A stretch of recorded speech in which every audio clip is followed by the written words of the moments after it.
Hey, what's going on, guys? Hex coming back in today with a brand new video, and as always, down in title below the top, we're talking about today. So we're going to be talking about some Darling and the FranXX spoilers here going on, and now this is where things are just obviously, guys. There's some crucial things to point out here from, I guess, the director put this up, I guess, whenever he's interviewed a little bit. So it includes an interview with the DITF director that has the following points. So let's just start with the first point here, and that is the city from episode 7 hints at the real relationship between Coloxosaurs and humans in Darling and the FranXX. So obviously, me personally, I'd have to go back and look at episode 7. I mean, I believe that's the episode where we actually have, Kokoro in the corner. She finds that book about the babies and stuff. That's just when they're exploring the town, I believe, if I am correct. So I really have to think back what exactly all went on during that episode 7 to find the, I guess, connection between Coloxosaurs and humans. I mean, maybe people were turning into Coloxosaurs in that town, and that's why it was showing that that town has been devastated and things were knocked over, and so on and so forth. Because I believe that is the episode 7. Now, moving on to the next point, actually, we're going to be talking about the girl at the end of episode 16 will play a role of utmost importance. Obviously, she is a Coloxosaur, but she's a humanoid version of one, so that's something that we do got to think about, actually, at the same time. She's a humanoid version of a Coloxosaur. So why is she a humanoid version? How did she become a humanoid version of a Coloxosaur? Like, what the heck? What's that all about? And she has cognitive thoughts, obviously, so she is leading the army, per se, so that's huge. We're talking about the main antagonist now, unless the main antagonists are the people from up above in general. So that's something that we also do got to think about. I mean, so that, I love her character design from what I did see. I think she'd be badass in that dragon that she had just like sleeping down there with her. What was it, Grand Crevice? I mean, I'm hyped to see what's gonna happen next. So moving on to the next thing. The next thing the director says is various hints have been placed in the first 13 episodes, which will be revealed soon. Obviously, we've seen that. I mean, we've seen the core that had like a humanoid looking body inside of it. We've seen, what's some of the things we actually did get to see here.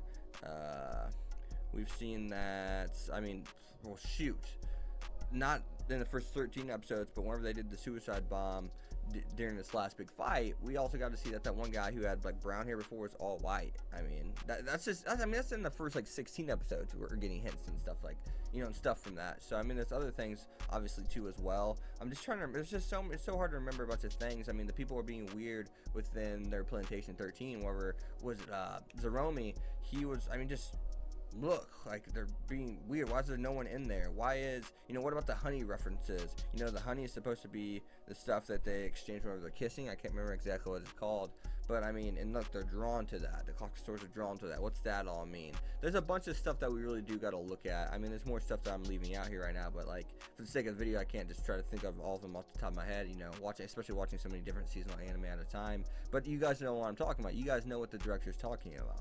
So hopping on to the next thing, the story will be about the kids fight for survival. Okay, we already know that. I mean, there's nothing really to even go in about. I mean, what am I supposed to say to that even? We know that the story is about them fighting for survival. It's always been about them fighting for survival. So moving on to the next thing, hearts will be broken. I mean, we've had death flags. This is just confirming it. It's just, I mean, I think we all knew, like, there's a slither of hope we knew that, maybe things will turn out all right, but I think we all knew deep down that no, that's not gonna happen. They're fucked. They're gonna die. It sucks because the show had done a great job of showing us these different characters and showing it and making us get connected to these different characters. So that's something that sucks to see, and I mean, that's just good writing. It's good getting you connected to his characters, showing us, give us a characterization for the characters.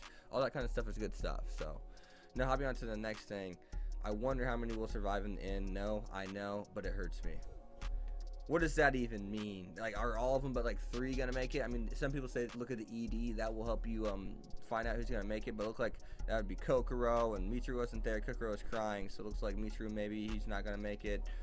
Looked like in the opening alone, it looked like 02 wasn't gonna make it, but in the ED, I believe she was alive and she was in a schoolgirl outfit. So then let's go look at who else. I don't think I saw Futoshi there. I do not believe I saw Futoshi there. Did I see Goro? I think I did. I don't know if I saw Ichigo or not though. I can't remember. So I don't know. I don't think I saw Zeroma either, but I can't remember exactly. There's some people that are there. I just know Kokoro, Mitsuru was not. I know, judging by the opening, it doesn't look like 02 is going to make it, but in the ED, it does.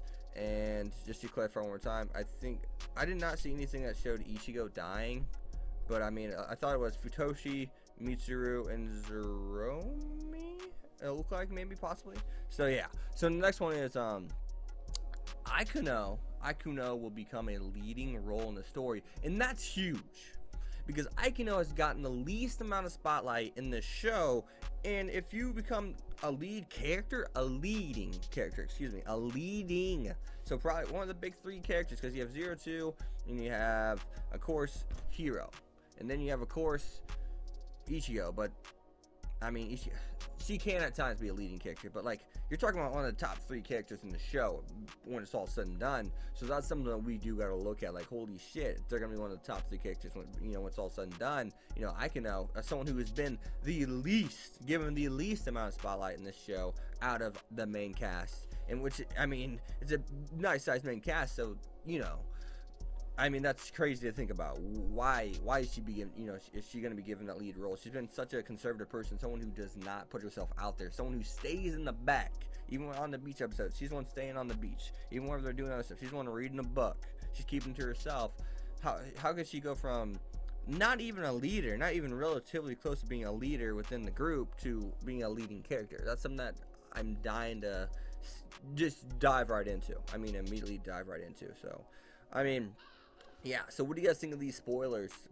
Somewhat, I mean, I guess they are spoilers in a way, not in-depth spoilers at all. They're vague spoilers, but they are spoilers.